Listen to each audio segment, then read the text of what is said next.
Assalamualaikum warahmatullahi wabarakatuh. Bismillahirrahmanirrahim. Alhamdulillah. Wassalatu wassalamu ala rasulillah. Sahabat kemanusiaan yang dimuliakan Allah subhanahu wa ta'ala.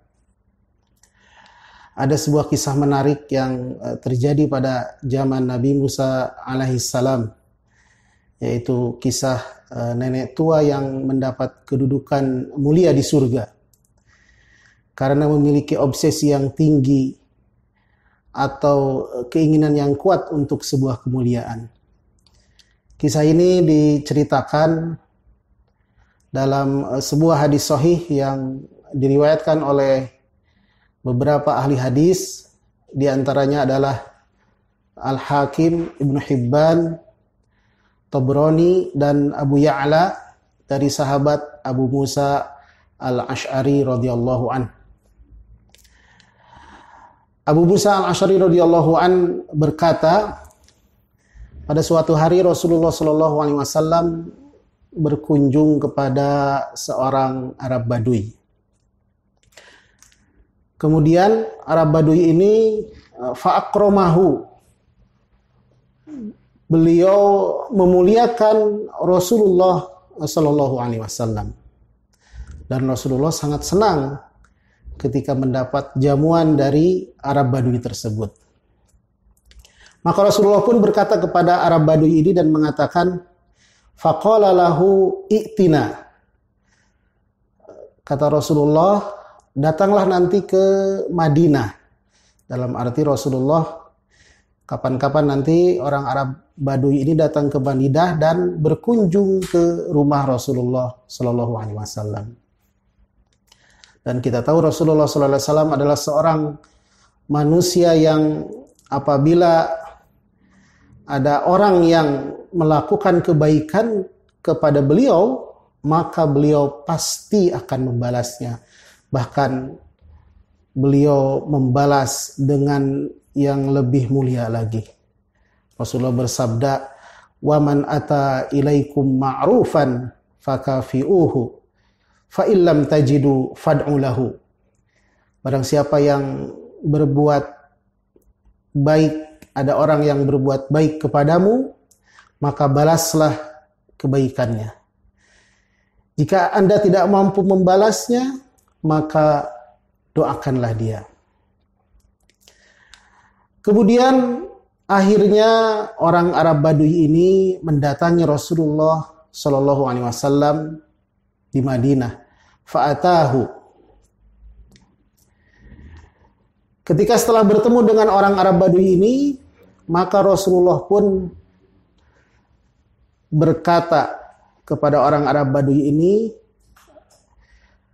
faqala Rasulullah sallallahu alaihi wasallam, sal hajataka. Kata Rasulullah, apa permintaanmu? Jadi kamu ingin apa, begitu ya. Kemudian orang Arab Badui ini mengatakan, faqala naqatun narkubuha, naqatun narkabuha, wa anuzun yahlibuha ahli. Orang Arab Badui ini mengatakan, saya minta ya Rasulullah seekor unta yang bisa ditunggangi, yang bisa kami tunggangi, kemudian meminta seekor domba betina yang bisa diperah susunya oleh keluargaku. Jadi a'nuzun yahlibuha ahli, domba betina yang bisa diperah susunya oleh keluargaku. Rasulullah itu sampai mengatakan 2 kali gitu. Ada permintaan lagi nggak? Tapi lagi-lagi orang Arab itu mengatakan dengan jawaban yang sama, mintanya unta dan seekor domba betina. Akhirnya Rasulullah pun bersabda, faqala Rasulullah sallallahu alaihi wasallam, ajaztum an takunu misla azuji bani Israel. Gitu. Mengapa kamu tidak seperti nenek-nenek tua Bani Israel? Dalam riwayat yang lain Rasulullah mengatakan, "A'ajizta an takuna misla ajuzi Bani Israel." Mengapa kamu tidak seperti nenek-nenek tua Bani Israel? Jadi kenapa permintaanmu tidak seperti nenek-nenek tua Bani Israel? Para sahabat yang hadir di situ merasa penasaran, ada apa dengan nenek-nenek tua Bani Israel sampai disebutkan oleh Rasulullah SAW. Qalu, ya Rasulullah, wa ma ajuzu Bani Israel? Siapa nenek-nenek tua Bani Israel ini? Maka Rasulullah pun bercerita, Inna Musa lamma saro bi Bani Israel min Misra dallut tariq. Kata Rasulullah, sesungguhnya Nabi Musa alaihissalam, Nabi Bani Israel, pada saat membawa pergi Bani Israel dari Mesir menuju Palestina, di malam hari mereka tersesat. Dallut tariq, mereka tidak tahu jalan. Kita tahu Nabi Musa alaihissalam oleh Allah diperintahkan untuk berdakwah kepada Fir'aun. Tetapi ternyata Fir'aun masih tetap dalam kekafirannya. Sampai akhirnya Allah pun memerintahkan Nabi Musa dan kaumnya untuk meninggalkan kota Mesir.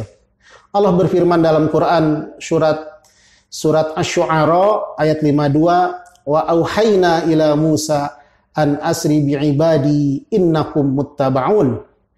Kami wahyukan kepada Musa, pergilah di malam hari dengan membawa hamba-hambaku, yaitu Bani Israel, karena sesungguhnya kamu sekalian akan disusuli. Artinya pada saat Nabi Musa meninggalkan kota Mesir, itu diperintahkan pada malam hari.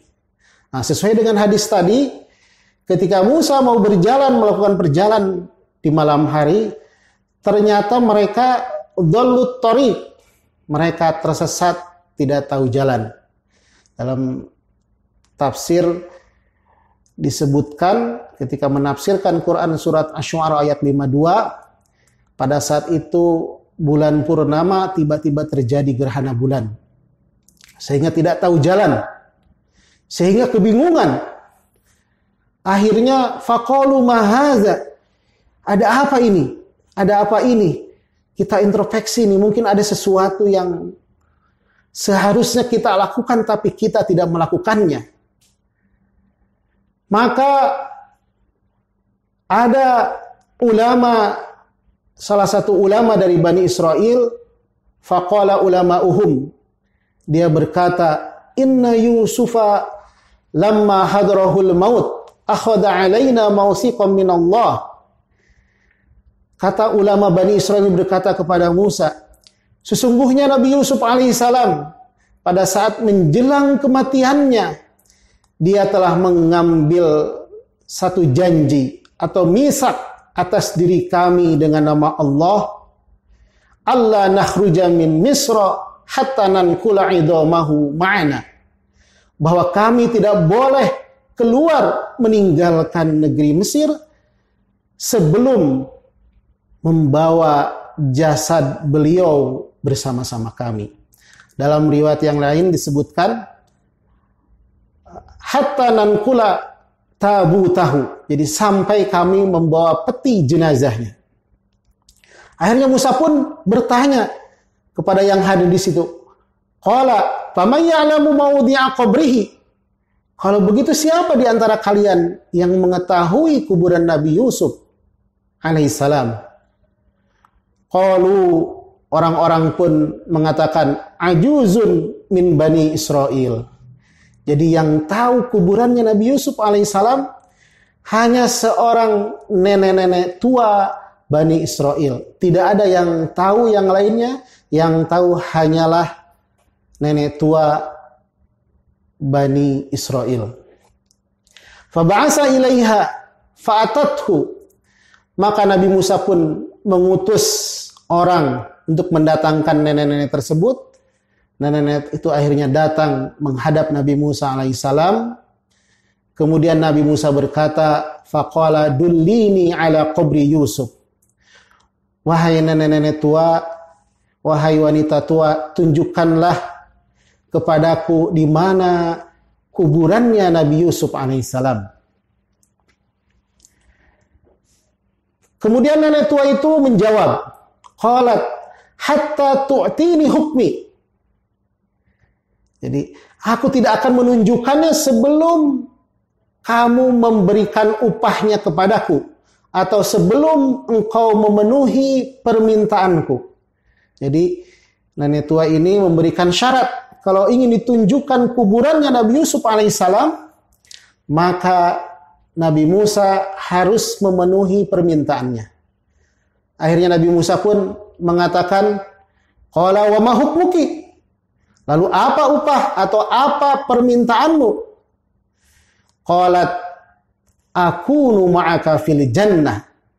Nenek tua itu menjawab, hendaknya aku dapat bersamamu di dalam surga. Sungguh sebuah permintaan yang luar biasa ya.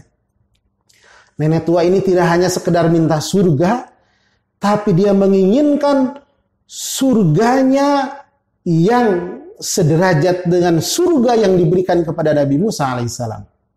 Padahal kita tahu Nabi Musa alaihissalam adalah salah satu nabi yang paling banyak mendapat ujian. Itu artinya surganya termasuk surga yang paling tinggi. Nabi Musa termasuk ulul azmi, salah satu dari 5 nabi yang mendapatkan ujian yang paling hebat. Bahkan Nabi Musa adalah nabi yang paling banyak disebutkan dalam Al-Quran. Lebih dari 130 kali nama Musa disebutkan dalam Al-Quran. Bahkan lebih dari 120 kali kisah Musa disebutkan dalam berbagai cerita di dalam Al-Quran. Menunjukkan Nabi Musa adalah orang yang luar biasa. Tentu pahalanya pun luar biasa. Surganya pun luar biasa. Ini seorang nenek-nenek tua meminta kepada Nabi Musa, dia bisa sederajat di surganya nanti bersama Nabi Musa. Fakariha ayyu'tiyaha dzalik. Maka Nabi Musa merasa keberatan dengan permintaan itu. Jadi Nabi Musa merasa berat dengan permintaan nenek tua itu. Nenek tua itu tidak mau menunjukkan kuburan Nabi Yusuf sebelum Nabi Musa memenuhi permintaannya, yaitu agar dia bisa masuk surga dan surganya sederajat dengan Nabi Musa alaihissalam. Ada 2 kemungkinan Nabi Musa merasa keberatan dengan permintaannya. Yang pertama, mungkin merasa ini permintaannya terlalu berlebihan. Mengapa? Karena apa yang dilakukan atau amal yang dilakukan oleh nenek tua itu tentu tidak sepadan dengan yang dimintanya. Surga yang diberikan kepada Nabi Musa, karena memang Nabi Musa ini adalah seorang ulul azmi, seorang rasul, seorang nabi yang luar biasa agungnya. Amalannya tentu sangat banyak. Artinya surga yang akan diberikan tentu pasti surga yang sungguh tertinggi. Karenanya Nabi Musa merasa, bisa jadi dia merasa berat itu karena dia merasa ini permintaannya terlalu berlebihan gitu. Atau bisa jadi karena memang Nabi Musa tidak bisa mengabulkan permintaan atas sesuatu yang bukan wewenangnya. Orang masuk surga, orang ditempatkan di surga tertinggi itu adalah wewenang Allah Subhanahu wa taala. Dalam hal ini Nabi Musa tidak bisa memberikan atau keberatan mengabulkan permintaannya karena merasa itu bukan wewenangnya. Kemudian lanjutan hadis itu menyebutkan fa'auhallahu ta'ala ilaihi an a'tiha hukmaha. Maka Allah mewahyukan kepada Musa untuk mengabulkan permintaannya.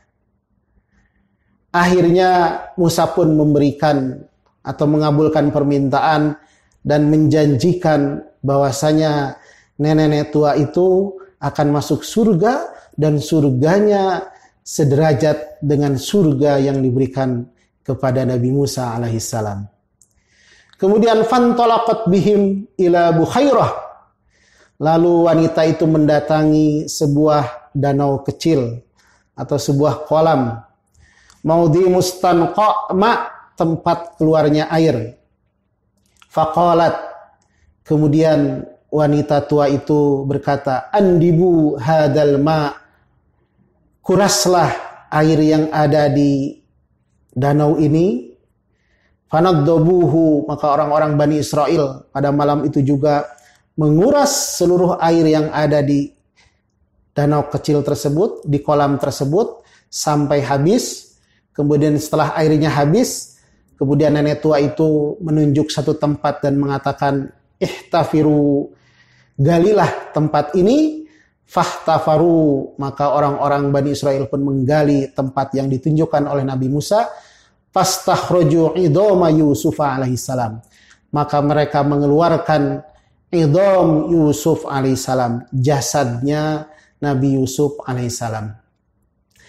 Sahabat kemanusiaan yang dimuliakan Allah Subhanahu wa taala, dalam hadis ini kalimat yang dipakai adalah idom. Idom itu kalau diterjemahkan adalah tulang, tapi maksud dalam hadis ini itu artinya jasad. Karena idom itu bisa berarti tulang, bisa juga seluruh jasad, bukan hanya tulang, tapi juga daging, seluruh yang ada dalam diri manusia disebut idom. Dalam ilmu balaghah itu termasuk min babi itlaqil juz'i wa iradatil kull. Disebutkan sebagian, tetapi yang dimaksud adalah semuanya.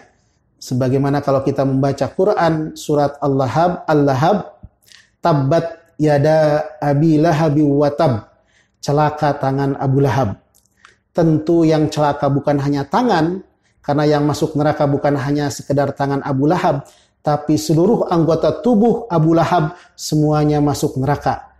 Tetapi disebutkan tangan itu untuk menunjukkan bahwasanya kejahatan terbesar itu dilakukan oleh tangan Abu Lahab. Maka yang dimaksud idom di sini pun sama. Bukan hanya sekedar tulang belulang, tapi itu adalah badan seutuhnya. Sebab jika diartikan idom di sini adalah tulang, ini bertentangan dengan hadis Rasulullah SAW. Innallaha ta'ala harrama 'alal ard an ta'kula ajsadal anbiya.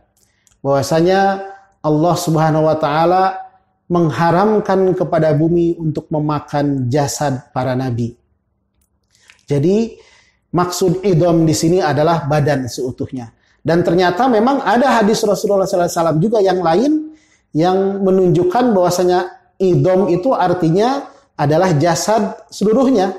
Dalam hadis yang disebutkan ada seorang sahabat yang berkata kepada Rasulullah pada saat Rasulullah sudah berusia senja, dan sahabat itu bernama Tamim Ad-Dari dan berkata kepada Rasulullah, ala attakhidhu laka min baron ya Rasulullah yajma'u aw yahmilu idhamaka. Ya Rasulullah, maukah aku ambilkan mimbar yang dapat membawa badanmu? Jadi di sini disebut yajma'u aw yahmilu idhamaka. Tidak diartikan tulang karena Rasulullah masih hidup, tapi itu maksudnya adalah yang bisa membawa badanmu. Rasulullah pun menjawab, qala bala, ya boleh, silahkan. Fattakhadalahu min baron mirqataini. Kemudian sahabat itu pun mengambil mimbar yang memiliki 2 anak tangga. Itu artinya idom dalam hadis tentang Nabi Yusuf alaihissalam yang dimaksud adalah jasad Nabi Yusuf seluruhnya. Sahabat kemanusiaan yang dimuliakan oleh Allah SWT, kita lanjutkan kembali hadisnya. Falamma aqalluha ilal ar idat tariku mislu daw'in nahar. Setelah mereka membawanya dan mengangkatnya dari tanah, tiba-tiba jalanan langsung terlihat terang benderang seperti cahaya pada siang hari. Jadi pada saat jenazah Nabi Yusuf diangkat, dikeluarkan dari kuburannya, kemudian dibawa oleh Bani Israel untuk dibawa menuju ke Palestina gitu ya. Bahkan dalam tafsir Ibnu Katsir dijelaskan Nabi Musa alaihissalam sendiri yang mengangkat jenazahnya termasuk yang membawanya.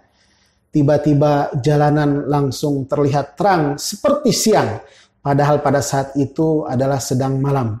Jadi pada saat ketika Nabi Yusuf alaihissalam jenazahnya, jasadnya dikeluarkan dari kuburannya untuk dibawa pergi bersama Bani Israel, tiba-tiba ada jalanan terlihat terang benderang seperti pada siang hari. Hadirin sahabat kemanusiaan yang dimuliakan Allah Subhanahu wa taala.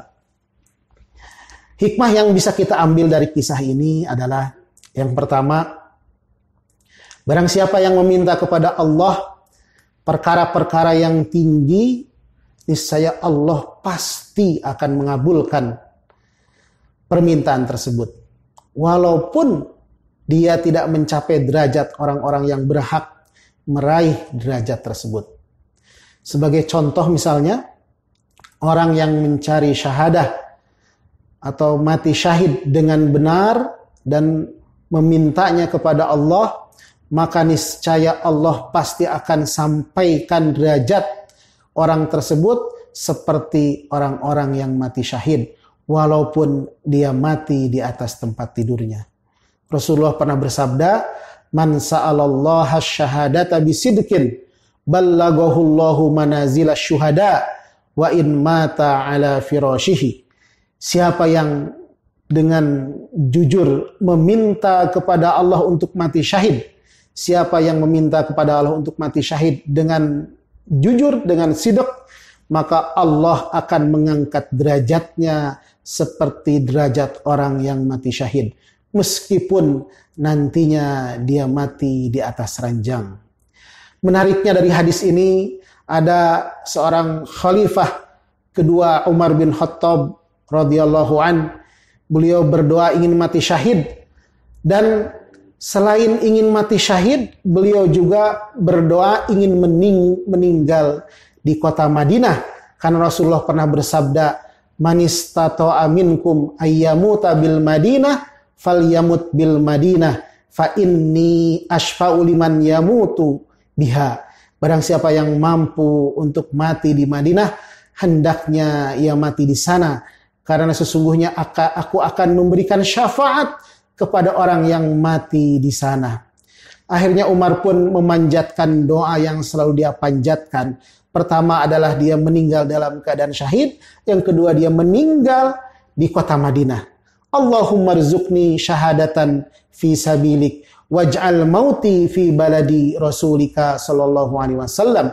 Allahumma rzuqni syahadatan fi sabilik waj'al mauti fi baladi rasulika sallallahu alaihi wasallam. Ya Allah, karuniakanlah kepadaku syahid di jalanmu dan jadikanlah kematianku di kota Rasulmu. Itulah doa Umar. Begitu tinggi cita-citanya, begitu tinggi obsesinya. Walaupun ada sebagian sahabat yang mengkritik doa tersebut, di antaranya adalah Abdurrahman bin Auf. Kata beliau, "Ya Umar, kalau ingin syahid, engkau harus berperang, jangan tinggal di Madinah. Engkau pergi ke Syam, tempat di sana ada pertempuran melawan orang-orang kafir, atau engkau pergi ke tempat yang lain yang di sana sedang berkecamuk peperangan sehingga engkau bisa meninggal dalam keadaan syahid." Tapi ternyata Umar tetap tinggal di Madinah karena dia seorang khalifah dan tetap berdoa ingin meninggal dalam keadaan syahid dan meninggal di kota Madinah. Akhirnya doa Umar pun menjadi kenyataan. Di Masjid Nabawi, di tengah-tengah sekumpulan sahabat yang banyak jumlahnya dalam keadaan sholat subuh, Umar bin Khattab dibunuh oleh Abu Lu'lu, yang itu menunjukkan dia mati dalam keadaan syahid. Sahabat kemanusiaan yang dimuliakan Allah Subhanahu wa taala, pelajaran yang kedua adalah Rasulullah SAW mendorong kepada kita jangan sampai kita kalah dengan nenek-nenek tua. Walaupun umurnya sudah tua, tetapi obsesinya masih tinggi, punya cita-cita yang luhur. Dia tidak tergiur oleh keinginan dunia, dia tidak tertarik oleh yang sifatnya dunia. Dia tidak meminta kepada Nabi Musa agar mukanya dikembalikan budak kembali, atau diberikan harta yang banyak. Tidak, dia ingin punya cita-cita, keinginan yang luar biasa agungnya, yaitu masuk surga dan derajatnya sama seperti Nabi Musa alaihissalam. Rasulullah mendorong sahabatnya dan umatnya kita agar mencari derajat-derajat yang tinggi seperti nenek-nenek tua tadi. Saat kita berdoa karena itu, maka mintalah surga, minta surga yang tertinggi sebagaimana yang dianjurkan oleh Rasulullah. Fa idza sa'altumullaha fas'aluhul firdausa fa innahu awsatul jannah wa 'alal jannah. Kalau kita berdoa kepada Allah minta surga, maka mintalah, mohonlah kepada Allah agar Allah memberikan kepada kita surga Firdaus, karena surga Firdaus adalah surga yang paling utama dan yang paling tinggi. Sahabat kemanusiaan yang dimuliakan oleh Allah, semoga kita semuanya tetap memiliki obsesi yang tinggi, azam yang kuat. Walaupun saat ini di tengah pandemi yang berdampak pada krisis ekonomi, kita tetap bangkit. Setidaknya cita-cita kita terus hidup, tidak pernah mati, bahkan semakin melambung tinggi menuju ridho ilahi. Aqulu qouli hadza wa astaghfirullah li wa lakum. Wassalamualaikum warahmatullahi wabarakatuh.